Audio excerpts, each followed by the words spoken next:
Cette petite fille s'appelle Ivy. C'est une enfant très spéciale. Et c'est peut-être pour cela qu'elle n'a pas encore été adoptée. Elle est la dernière enfant présente. Mais pas pour longtemps, parce que 2 mamans potentielles sont là pour l'adopter. Julie et Monica sont tellement différentes. Et ça fait que la pauvre Ivy se divise en 2 parties différentes. Au moins, la directrice de l'orphelinat est heureuse. D'abord, Monica veut montrer à quel point elle aime le rock and roll. Elle ne peut pas vivre sans. Si seulement la Ivy que Julie a adoptée était là, elle adorerait ça aussi. Mais cette Ivy-là est un peu bizarre. Et elle n'aime pas la musique de Monica.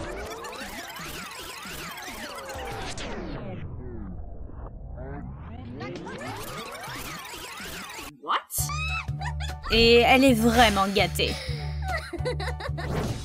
La Ivy que Julie a adoptée l'est aussi. Mais cette Ivy est beaucoup plus agressive que l'autre.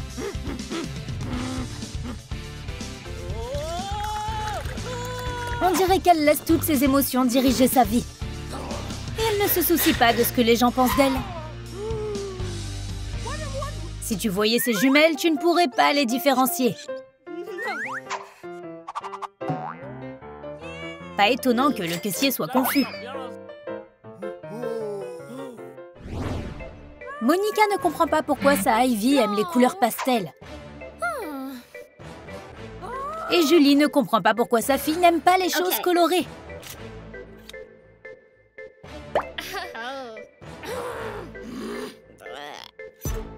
Les filles ne ressemblent en rien à leur mère. Et elles sont tellement désobéissantes. Si seulement elles pouvaient échanger.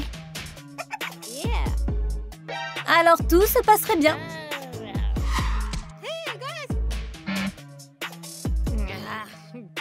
Mais Monica et Julie n'ont même pas pensé à ça. Chaque jour, quelque chose de bizarre se produit. Julie vient de trouver une brosse à dents bizarre en forme de pic. Et Monica a trouvé une jolie couverture rose qui donne l'impression que des cheveux se dressent sous ses pieds. Elle doit l'améliorer un peu et la rendre beaucoup plus audacieuse. Mais elle a oublié de prévenir sa fille de cette modification. La pauvre fille a failli faire tomber ses marshmallows. Et son humeur a été définitivement gâchée. Pendant ce temps, la maison de Julie se remplit de choses sombres. Et elle sait qui les a mises là.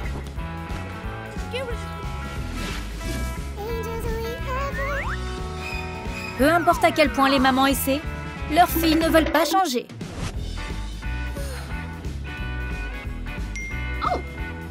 Monica n'arrive pas à faire de sa douce petite fille une rockstar. Et Julie ne peut pas accepter que sa rockstar ne soit pas douce. C'est comme si elle venait de planètes différentes. La Ivy que Monica a adoptée est le petit ange le plus mignon du monde. Elle adore dessiner des licornes et des arcs-en-ciel. Et Monica n'arrive pas à comprendre pourquoi elle aime les couleurs vives. Ses couleurs préférées à elle sont toutes sombres et lugubres. Mais la Ivy de Julie comprendrait. Elle pense que le monde est bien trop coloré. Elle n'arrive pas à s'éloigner de toutes ces couleurs.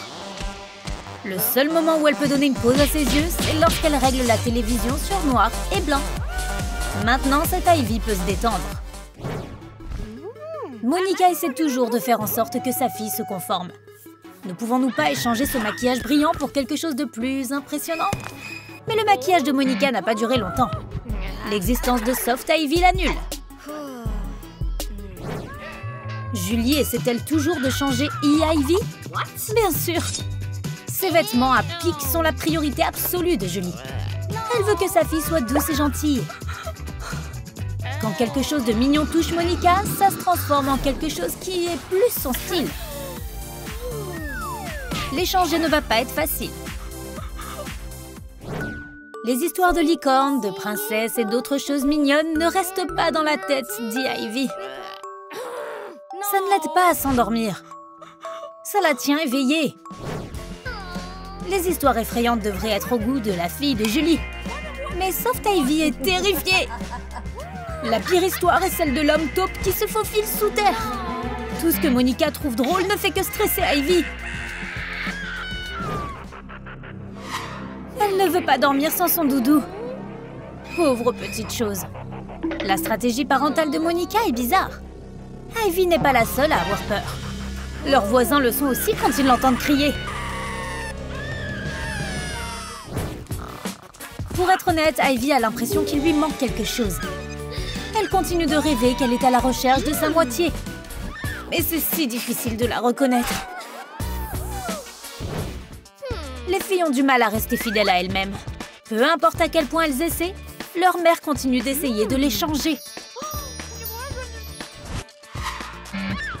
Monica ne veut pas que Soft Ivy aille en classe en ressemblant à ça. Ça ruinerait la crédibilité de Monica dans la rue.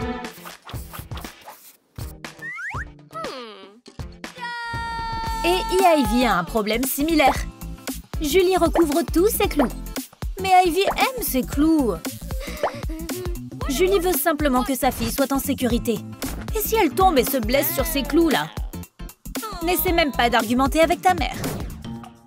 Quand elles sont à l'école et que leurs mamans ne peuvent pas les voir, les filles peuvent enfin être elles-mêmes.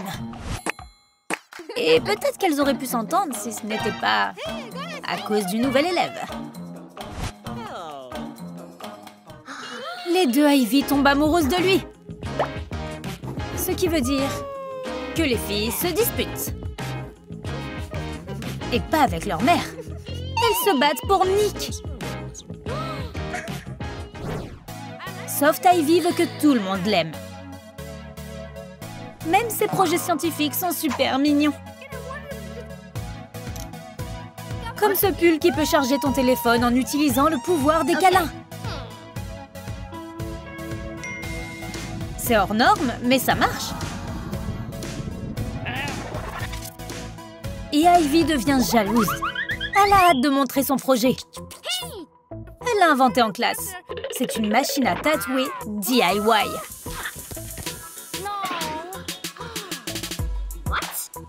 C'est trop cool! Mais la prof n'est pas impressionnée et Ivy obtient un F.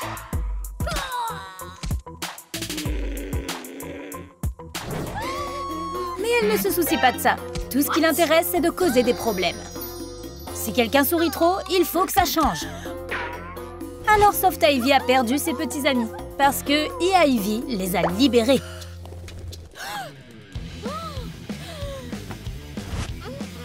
Les filles doivent les remettre dans le bocal. Mais elles ont des méthodes très différentes. Et elles vont sûrement s'affronter. Oh, c'est douloureux. La nouvelle mission des élèves est d'élever des bébés. Soft Ivy est ravie de cela. Mais Ivy, eh bien, tu peux probablement deviner qu'elle n'est pas vraiment heureuse.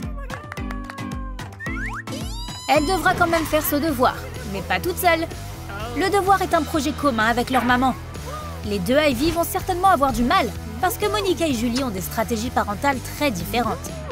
Si tu penses que Ivy sera capable de réaliser ce projet sans sa maman, alors tu sous-estimes beaucoup Julie.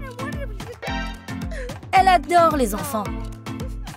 Et ce projet de bébé est parfait pour elle. Elle le traite comme un vrai bébé. Et elle a aussi choisi des vêtements pour lui. Les filles détestent le résultat de leur projet. Mais une fois à l'école, elles ont la possibilité de réparer les choses. Et elles ont juste échangé leur poupée.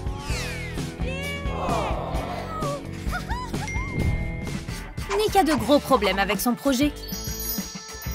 Au lieu d'une poupée, il a une balle dans une couche. Il va avoir un F, c'est sûr. Alors Ivy vient à la rescousse.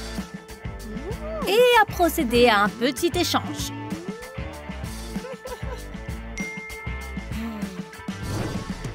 Mais lorsque l'enseignante voit sa poupée, elle est horrifiée. Nick doit admettre qu'Ivy l'a aidé pour qu'il ne reçoive pas un F instantané. Alors l'enseignante a appelé les deux mamans au collège pour une conférence. Oh, c'est une énorme dispute. Il est évident que les deux familles ont besoin d'aide pour s'entendre. Lorsque les deux jumelles sont touchées, elles redeviennent une seule personne. Ivy a trouvé son équilibre intérieur. Existe-t-il vraiment une usine où les enfants parfaits sont fabriqués? Au départ, ils sont tellement normaux, mais dès que tu commences à les personnaliser, ils deviennent un enfant parfait. Exactement ce que tu veux. Leur personnalité et leur apparence sont faciles à contrôler. Il suffit d'appuyer sur un bouton et ton bébé s'emballe et est prêt à être livré. Espérons que rien ne se mélange dans le processus, où les choses pourraient ne pas très bien se passer.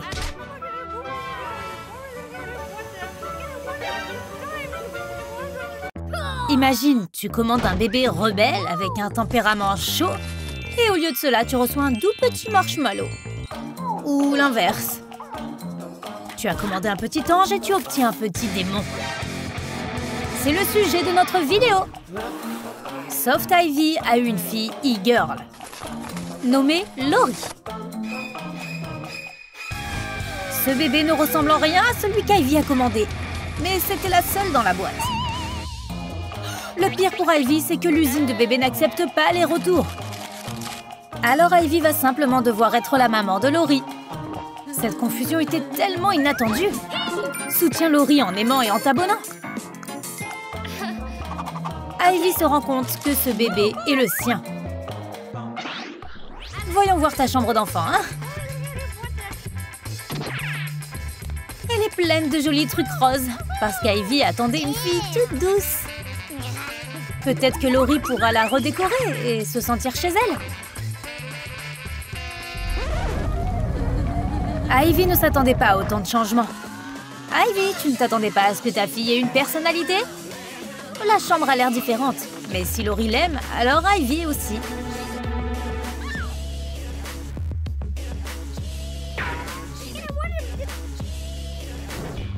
Comment va May? Contrairement à Lori, May est très douce et délicate. Et elle a besoin de beaucoup d'amour. Elle s'est retrouvée avec Melissa, qui est très imprévisible. Vivre avec une e-maman comme elle va être très difficile. Elle peut à peine ouvrir la porte.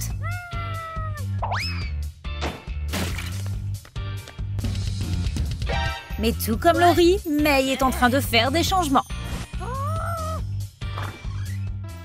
La maison de Melissa a donc une jolie chambre rose. May a même décoré l'ami de sa mère.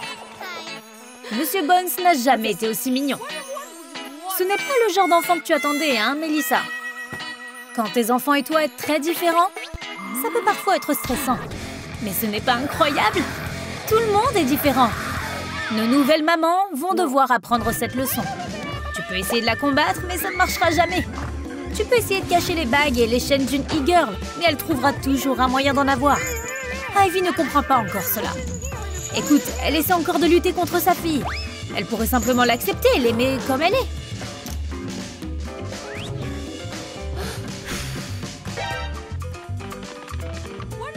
Plus Ivy essaie de changer Lori, moins Lori aura envie de faire ce qu'elle dit.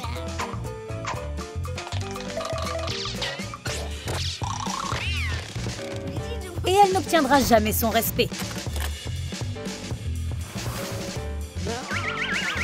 Ouh, la maternité est difficile. Les enfants aiment toutes sortes de vêtements différents. Qu'est-ce que c'est? Des clous? Aïe! Mais Ivy n'abandonne pas.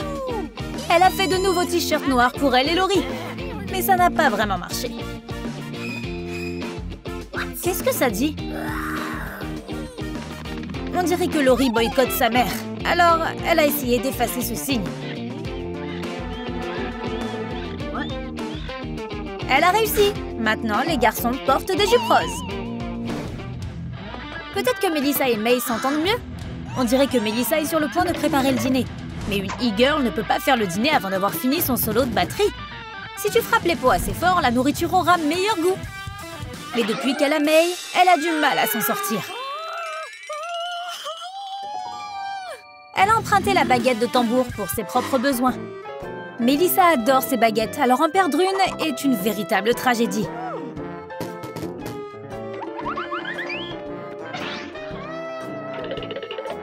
Il s'avère que May a transformé la baguette et lui a donné des pouvoirs magiques.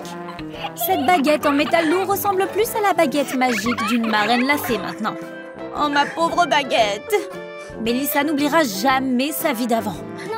C'est vrai ce qu'on dit, les enfants changent vraiment une vie. Laurie est sur le point de manger et elle a choisi des aliments qui correspondent à sa personnalité. Mais Ivy n'arrête pas d'essayer d'imposer ses préférences à sa fille. Les rebelles ne boivent pas de yaourt rose. Laurie et Ivy sont de nouveau en désaccord. Et Laurie ne va pas s'en sortir cette fois-ci. Parce qu'elle a laissé une trace qu'Ivy peut utiliser pour la retrouver.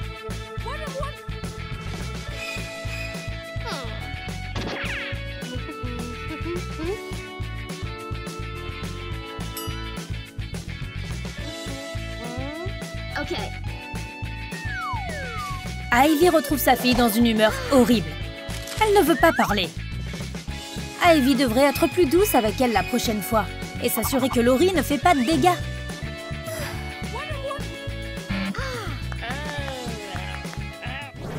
Mélissa est sur le point de redécorer sa maison. Et qu'est-ce qui pourrait être mieux pour elle qu'un tas de pics? Ce coussin crie « Reste loin de moi !» Il n'y a rien de tel que trop de clous. Tout ce décor apportera la paix et une harmonie intérieure.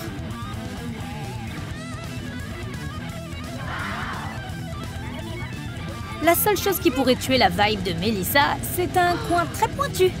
Mais Mélissa ne laissera pas cette stupide table la faire pleurer. Rien ne la fait pleurer.